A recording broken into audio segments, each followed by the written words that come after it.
네, 안녕하세요. 쥐타자 안교수입니다. 자, 오늘 여러분들께 좀 말씀드리고 싶은 거는, 제가 분명히 일러드렸고요. 최종 전략도 오늘 말씀드릴 거니까, 끝까지 영상을 지켜보십시오.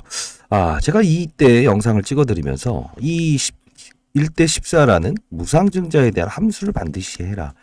이 부분은 분명히 어느 연결고리를 타고 간다고 했죠. 과거에 노터스부터 시작해서 시즈웍이라는 회사의 무상증자. 이 부분에 세력들이 들어왔다. 그러면 1대 14라는 무상증자의 이유는 무엇인가? 이걸 봐야 된다고 말씀드렸죠. 그래서 제가 이 시초가에는 반드시 파세요라고 했던 이유는 노터스에 대한 부분에 600억이라는 부분, 그리고 시총에 3천억이라는 부분에 5배의 차이가 있다. 1대 10과 그리고 1대 14긴 하지만 아직까지 있어본 적이 없었던 1대 14의 법칙이었죠. 중요한 건 시총의 법칙을 따진다고 한다면 과거의 노터스의 이 상한가 8번에 대한 부분은 사실 지금 존재하지 않을 겁니다. 라고 했죠. 그 시가총액의 기준을 봐야죠. 1대 14와 그 다음에 단순하게 1대 10을 이렇게 논의하게 되면 안 된다는 겁니다. 자, 오늘 영상 끝까지 지켜보시고요. 최종 전략도 다 말씀드릴 겁니다. 여러분 잘 되길 희망합니다. 자, 지난 영상 한번 보고 가시죠. 자, 이 부분이 중요한 거라서 이 부분 들어봅시다. 4일 전에 영상을 찍었습니다. 이날이죠. 자, 봅시다. 이 앞뒤로에서도 분명히 트레이딩을 해야 됩니다. 결국은 첫 번째 논리는 이겁니다.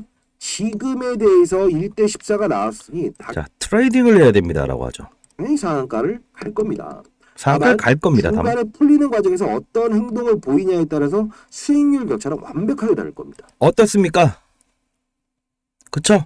풀릴 겁니다. 상한가가 풀릴 겁니다라는 말을 합니다. 왜 그럴까요?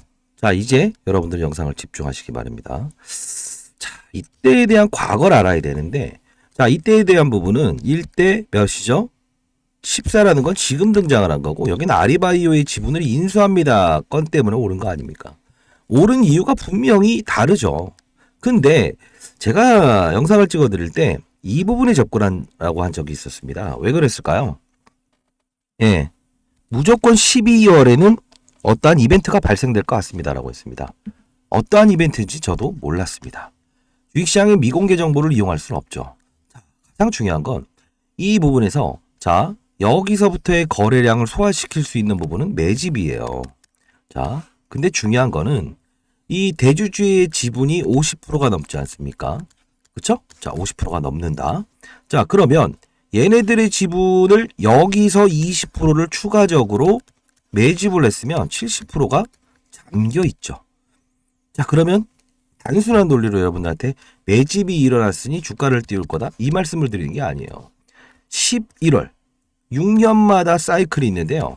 신규 상장주들이 움직이는 게 있어요. 그게 뭐냐면 12월은 양도세에 대한 부분, 양도세 물량들에 대한 부담감 때문에 사실 이 기존에 상장돼 있는 업체들 중에서 이제 유통주수가 적고 대주주분이 많고 그리고 이런 부분들이 생겼던 종목들이 이렇게 오르는 시기가 있어요.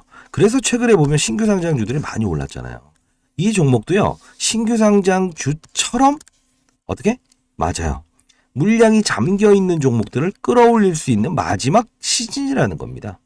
이들은 1대 14라는 걸 건져온 이유 중에 하나는 딱 하나입니다. 맞아요. 시즌을 기다린 거고요. 여기 추가적으로 우리가 리스크 요인도 알아야 되는데 담보, 자, 명동사채를 통한 담보를 형성을 했다는 겁니다. 그래서 여기가 풀렸다는 거예요. 자, 하나, 둘, 여기까지에 대한 부분을 명동사채를 담보를 받았으니 결론은 어떻게 됩니까? 해소를 하겠죠.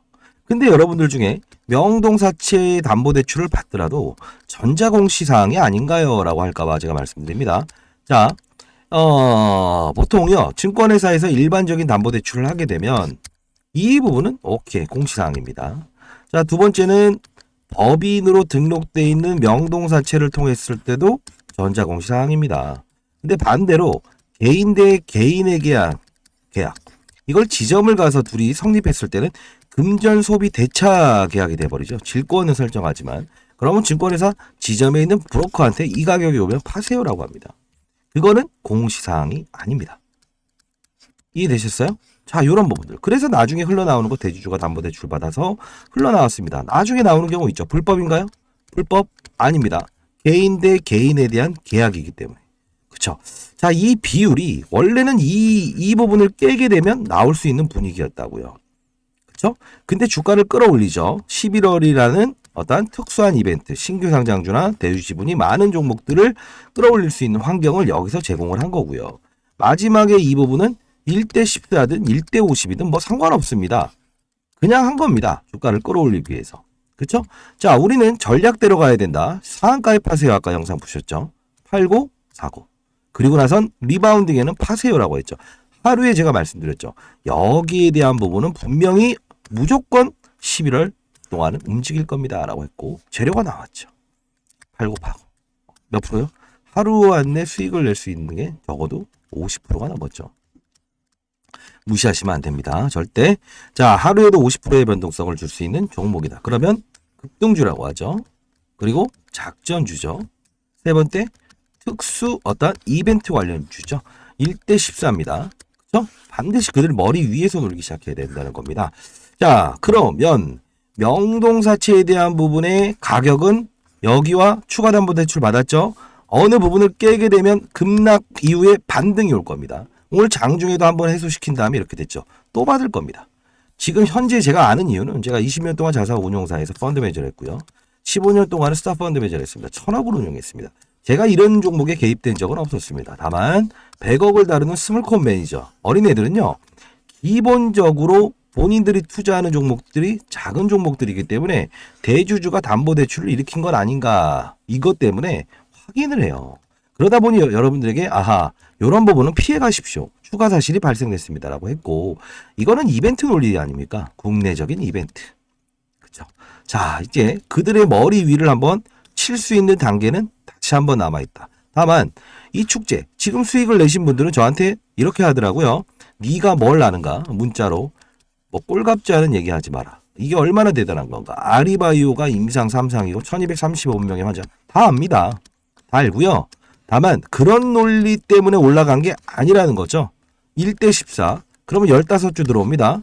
그러면 12월 이제 언제죠? 22일과 27일.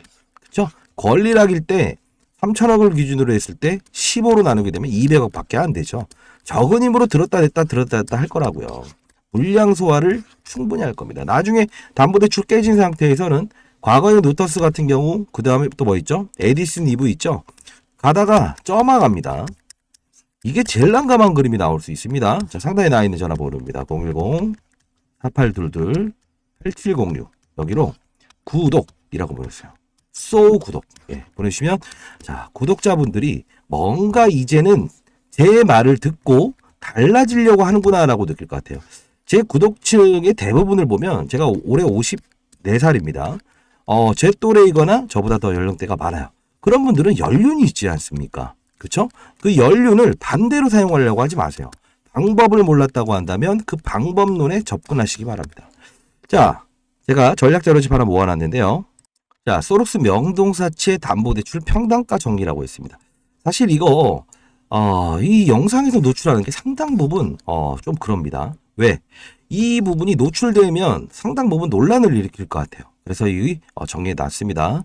자, 상단에 나 있는 전화번호 다 피해 가셨죠? 어제 그제 4일 전부터 4822-8706으로 구독이라고 보내시고 제 말씀을 잘 듣고 신규 매수 타이밍을 보는 분들은 반드시 가져가시고 이미 손실 나신 분은 꽤나 많이 손실 났을 거예요. 위에서 잡아서. 자, 이런 분들도 반드시 해결할 수 있습니다.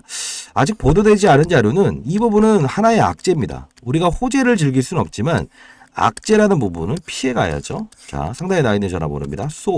구독이라고 보내세요. 구독이라고 보내주시게 되면 대응 전략집 다 보내드리도록 할게요. 잘 됐으면 좋겠습니다. 그거 하나 제가 바라는 겁니다. 뭐 욕을 하셔도 좋습니다. 그래야 나중에 엄청난 이벤트가 발생됐을 때는 여러분들에게 제가 보내드릴 수 있잖아요. 그렇죠? 자, 어차피 여러분들 잘 되려고 하는 거고요. 제가 여러분들을 이기려고 하는 게 아닙니다. 아시죠? 자, 뭐 어떤 욕이라도 좋습니다. 많이 보내시게 되면 그 부분에 대해 이분은 나중에 어떤 사실들이 발생됐을 땐 제가 보내드려야 되겠구나라고 생각할 것 같아요. 자, 상단에 나 있는 전화번호 구독이라고 해주시고요. 자, 아리바이오 이야기하다 말았는데 아리바이오는 특례 상장을 몇 번이나 시도했는데 안 됐다는 겁니다. FDA 임상 3상한다는 것까지는 오케이입니다. 결국은 뭐예요? 기술에 대한 부분이 퀘스천이라는 겁니다. 자, 요건 나중에 해법이 존재할 때 확정적으로 3상이 된다고 한다면 오케이. 그때 아주 늦지 않아요. 근데 이게 제가 15년 동안 스타 펀드 매니저 된 이유가 뭐예요? 라고 많이 물어보셔서 시장과 산업과 업종을 보고 종목을 찾았다고 했죠. 시장의 판을 보고 산업의 사이클을 보고 업종을 보고 종목을 찾아야 돼요. 근데 왜 제가 여기에도 뭐 이벤트, 단기 이벤트로 접근하세요 라고 했었냐 하면 결국은 이벤트죠. 국내 시장에 대한 작은 힘만 몰릴 수 있는 양도세 회피 자금이 들어올 수 있는 자, 이 이벤트인데 아마도 오늘 이제 양도세에 대한 부분이 어떻게 될 건지에 대한 국회에서의 논의가 있긴 할 겁니다. 그 해소 작업이 끝나게 되면 10억에서 30억으로 올린다고 하면 분명 이런 대주주 지분이 많거나 그다음 뭐죠? 네. 호재로 작용할 수는 있어요. 그리고 또 신규 상장주에 대한 모멘텀이 조금 안 좋게 작용하는 것도 분명히 발생될 수 있습니다. 자, 뭐 제롬 파월이 지금 뭐 사실 뭐 금리 인상을 하느냐 동결하느냐에 따라서 큰 돈들은 다 외환 시장으로 빠져나가는 거 아시죠? 그렇죠? 자, 그러나 우리는 이 판을 알아야 되는 건 큰 돈은 빠져나가니까 국내 시장에 유입되는 자금이 없다. 왜 그럴까요? 2% 정도의 금리 격차가 있죠. 안전마진을 주는 금리를 더 주는데 빠져나가는 겁니다. 과거에 와타나베 부인이라고 하죠. 예. and carry trade. 그렇죠? 자, 이런 부분이 생기는데 이런 부분들의 룰을 알고 있고 산업은 뭐죠? 반도체 산업, 2차전지 산업, 바이오 산업. 자, 그렇다고 한다면 내가 가진 종목이 바이오 산업에 위치되어 있는데 글로벌 전 세계적인 그룹들 중에서 머크, 화이자, 모더나, 기타 등등에 있는 기업들의 주가는 안 좋다. 그리고 뭐 삼상이라는 거에 지금 성공시킨 글로벌 기업들이 없어요. 그리고 지금 아리바이오가 담당하고 있는 치매 치료제도요. 경증 환자 대상으로 해서 요 효력만 있다라고 했기 때문에 기본적으로 글로벌 기업들이 아직 데이터를 보여주지 않았다는 거죠. 그런데 왜 아리바이오는 안 된다고 생각하세요가 아닙니다. 결국은 어떠한 팩트를 가지더라도 시장이라는 환경이 조성돼야 돼요. 지금 신규 상장주도 똑같지 않습니까? 만일에 이런 수급적인 환경, 양도세 회피 물량이라는 게 접근하지 않고 이런 환경이 조성되지 않았다고 한다면 두 배 갈 녀석도 50%까지밖에 못 오르는 게 바로 주식시장의 논리고 원리라는 겁니다. 이해되셨습니까? 자, 상단에 나 있는 전화번호 잘 되길 희망합니다, 여러분들. 여러분들은 연륜을 가지고 있습니다. 그들 머리 위에서 놀아야죠. 표면적인 것보다 이면적인 사실을 우리는 봐야 됩니다. 상단에 나 있는 전화번호입니다. So, 구독이라고 보내주세요. 잘 되길 희망합니다, 여러분. 그리고 명동대출은 피해가야 됩니다. 항상 말로는요. 내가 팔았다가 아닙니다. 담보대출 때문에 팔게 됐습니다. 이런 핑계입니다. 그러면 또 속을 거예요. 절대 그러면 안 돼요. 자, 여기 팔고 가야 됩니다. 변동성 풀어야 됩니다. 12월 22일과 27일에 대한 변수를 봐야 됩니다. 자, 크리스마스 이전에는 기분 좋게 갈 수 있는 그럼 아직까지 남아 있습니다. 자, 상단에 나 있는 전화번호로 반드시 구독이라고 보내주시고요. 위에서 아래를 보는 탑다운 투자를 합시다. bottom-up, 밑에서 위를 보는 투자는 하지 맙시다. 종목을 보고 시장을 읽는 게 말이 됩니까? 시장을 보고 종목을 읽고 이 중간에 산업 사이클까지 볼 수 있다고 한다면 초과 수익을 얻는 건 아주 쉽습니다. 천억을 운용하는 저도 그랬습니다. 그렇죠? 자, 여러분들 중에 어떤 사연을 갖고 계신 분들이 있다고 하더라도 어떤 사연과 같이 구독이라는 말을 적어주시게 되면 구독자분들은 보통 구독하신 분들 이런 분들은 어떨까요? 자, 뭔가는 바꾸려고 하는 어떤 자세라고 하면 좀 그런가요? 그런 심리나 어떤 개선점을 본인 실수했다는 점을 인식하고 있구나라는 걸 제가 알 수 있을 것 같네요. 자, 구독과 그리고 좋아요 버튼 해주시게 되면 정말 제 영상에 대해서 여러분들은 공감하고 있고 다시는 이런 실수를 안 하게 되고 접근할 때는 또 접근할 수 있구나. 물론 여기서 수익 나신 분들은 네가 무슨 소리를 하는 거냐라고 할 것 같아요. 다만 여러분들이 잘 되기를 희망하면서 영상을 찍는다는 거 이 부분 하나는 반드시 알고 넘어가 주십시오. 상단에 나와 있는 전화번호로 구독이라고 문자 보내주시게 되면 많은 힘이 될 것 같네요. 자, 여러분들 오늘은요. 무슨 요일이죠? 화요일이죠. 금요일날 뭐가 되죠? 코스피 정기 평경이 있죠. 오늘은 양도세라는 부분들이 결정나죠. 반드시 이 종목에도 일부는 들어갈 겁니다. 다만 큰 단락은 1대 14에 대한 법칙, 권리락이는 이 부분이 나중에는 큰 수익을 낼 수 있는 날이라서 트레이딩 합시다. 아시죠? 트레이딩도 수익입니다. 빠졌다 오르는 것도 수익이에요. 위로 가야만 수익이 아니라는 겁니다. 그렇죠? 자, 많은 연락 기다려 보겠고요. 바꿔봅시다. 그죠? 수익률을 또 극대화 봅시다. 잘 되길 희망합니다. 자, 이 명동사채 나왔을 때 당황하지 말고 우리는 그들 머리 위에서 한번 놀아보시죠. 아시죠? 자, 많은 연락 기다려 보도록 하겠습니다. 구독이라고 보내주세요. 감사합니다.